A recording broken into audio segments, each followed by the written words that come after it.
సాధారణంగా పదవుల గెలుపు కోసం గుళ్లకు మొక్కులు చెల్లించుకోవడానికి పాదయాత్ర చేస్తూ ఉంటారు. కానీ ఇక్కడ మాత్రం సతీ సర్పంచ్ పదవి గెలుపు కోసం పతి పాదయాత్ర చేపట్టారు. మహబూబాబాద్ జిల్లాలో జరిగింది ఈ ఘటన. లైన్ తండాలో వాంకుడోత్ పుష్ప సర్పంచ్ అభ్యర్థిగా పోటీ చేస్తున్నారు.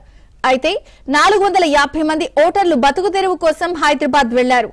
వాటి ఓట్లను అభ్యర్థించడానికి అంగవైకల్యంతో ఉన్న పుష్ప భర్త తావు నాయక్ హైదరాబాద్ కు పాదయాత్ర చేపట్టాడు.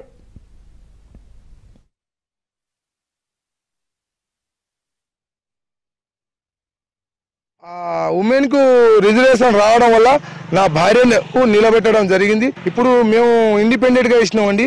ఇప్పుడు బీజేపీ టీఆర్ఎస్ బలపరచబోతుంది.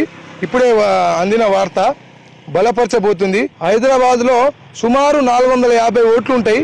ఆ ఓట్లను భిక్షం రూపంలో ఎత్తుకోవాలని నేను ఆ భగవంతుని సాక్షిగా గూడూరులో శివాలయంలో మొక్కుంటూ నడకయాతన సాగించి హైదరాబాద్కు ప్రయాణం అయినా ప్రతి ఓటర్ దగ్గర భిక్షం ఆడుకోవాలి ఓటని పోతున్నా.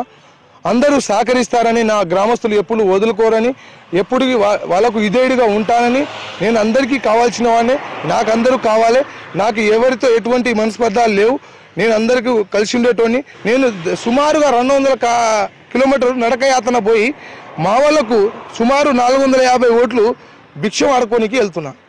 అందరూ సహకరిస్తారని, వాళ్ళు నాకు సహకరిస్తే ఎల్లప్పుడూ గ్రామానికి, గ్రామ పెద్దలకు, చిన్నోళ్లకు, అమ్మలకు, అక్కలకు ఎప్పటికీ ఇదోయిడిగా వాళ్ళకు చేదోడు వాదోడుగా ఉంటానని ఆ భగవంతుని కోరుకుంటూ సెలవు.